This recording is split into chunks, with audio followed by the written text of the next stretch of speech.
Be careful what you wish for, Parker.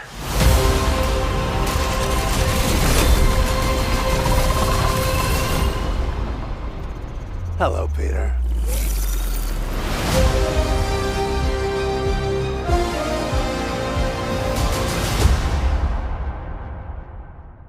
Welcome to Big Flick Energy.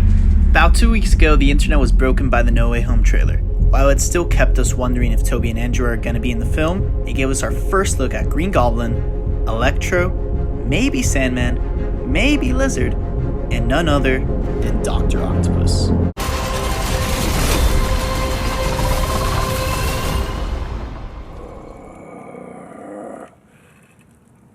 If I were a rich man, all day long I'd biddy bum. If I were a wealthy man. Besides this, it also told us what the basic premise of the film will be, where Peter wants everyone to forget he is Spider-Man, which will have to include Aunt May, MJ, Ned, Happy, and the Avengers among others. While this just seems like a plot point for No Way Home, I think it'll play a much bigger role in terms of who MCU Spider-Man is. Before getting into how it changes him though, let's travel a couple years back in time to when we found out we would have Spider-Man rebooted again. Fans of the character were tired of seeing the same origin every time a new Spider-Man showed up. This has helped lead to the last 3 iterations of Spider-Man being after his origin with Holland, after origin as an adult with PS4, and as Miles in Into the Spider-Verse. By the way, did you see that Spider-Man 2 game trailer? That was insane. Will one of you finally give me what I desire?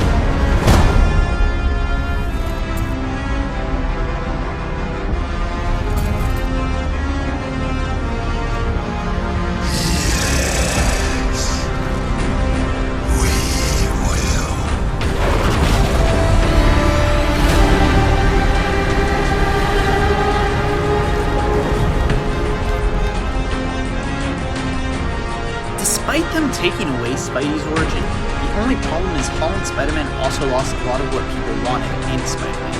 The MCU tried to change him so much that he looked up to Tony Stark instead of his Uncle Ben, which isn't really a friendly neighborhood Spider-Man since he's always out of New York in his films, and popular terms like great power comes with great responsibility became, when you can do the things that I can, but you don't. And then the bad things happen.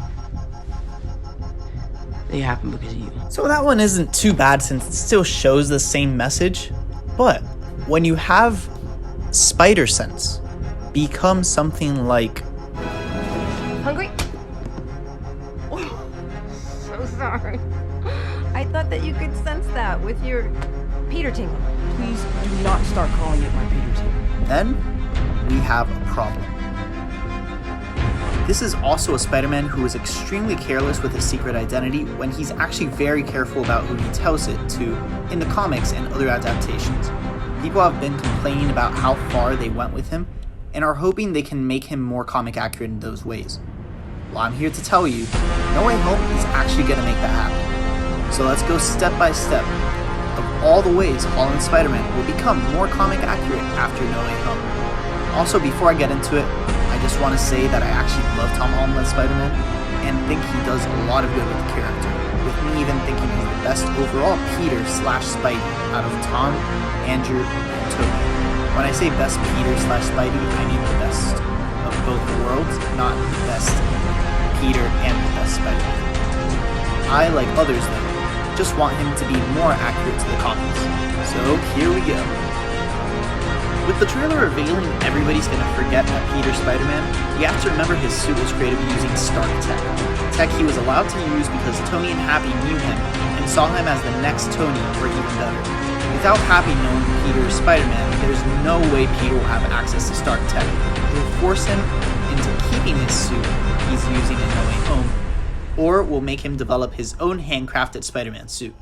Because the studio makes the money on Spider-Man films from marketing, they're always making new toys which sell a lot with new costumes, instead of just reusing the best one. That's why Peter actually building his own gadgets and suit is bound to happen after No Way Home, without him having access to Stark tech. Outside of losing his tech, he will be forced to become his own hero and can't rely on others for help anymore. The next person to forget him is Ned. I love Peter and Ned's friendship, but feel like Ned may go down a darker path sooner or later in the MCU. Some of you already know what I mean because in the comics, Ned becomes a Spider-Man villain known as a Hobgoblin. Now, obviously the Ned we know would never become this, but with Ned forgetting Peter is Spider-Man, it's possible it changes their friendship as well. In the first teaser image of this film, we see Ned in a Letterman jacket, which is basically something that 99% of the time is used by an athlete. With the actor for Ned having lost a ton of weight before filming, perhaps they're trying to set him up to not really be that good of friends with Peter anymore, where he's willing to go bad, so that they can actually make him into Hobgoblin.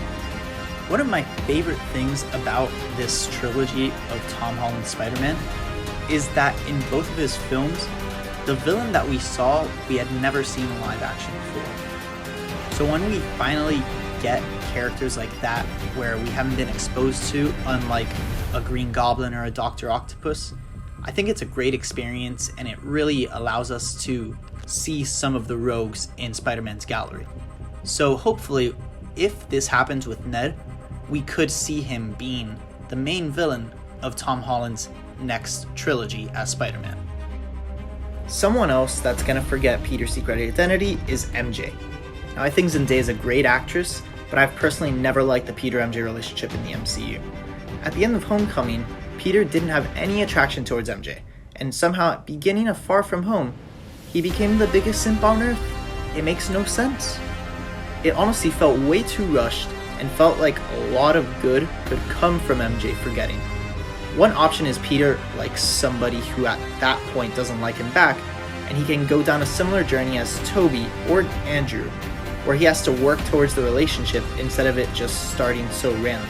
So basically what would happen is MJ forgets that Peter's Spider-Man, meaning she forgets all the events of Far From Home. So now she does not have the feelings towards Peter that he has towards her, which is sort of a similar situation that Tobey Maguire started off in his first film with, where he really wanted to be with Mary Jane, but Mary Jane had no feelings towards him. So I could see this working out really well, where MJ in this universe has to grow to care for Peter again. Another option is perhaps they leave this MJ in the past and decide to go more comic accurate with the love interest with Mary Jane or Gwen Stacy. Honestly, any of these three characters could be great if they do it the right way. Also, with everybody forgetting who Spider-Man is, Peter will have experienced the worst case scenario where everybody finds out who he is, which will probably lead him to a path after No Way Home where he refuses to tell anybody who he actually is because he fears the people he loves will be exposed again.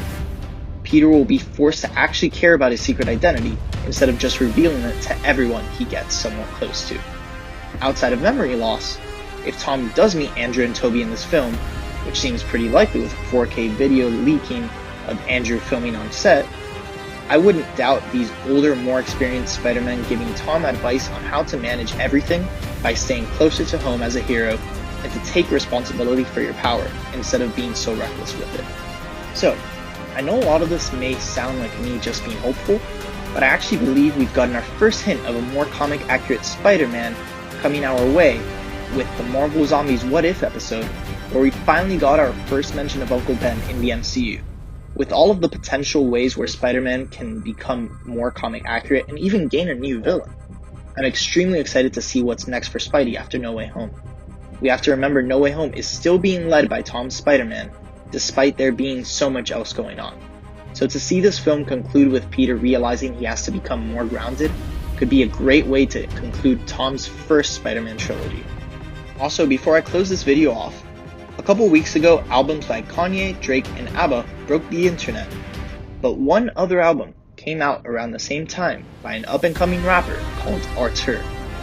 I bring this up because his entire album is themed to Two-Face, the Batman villain.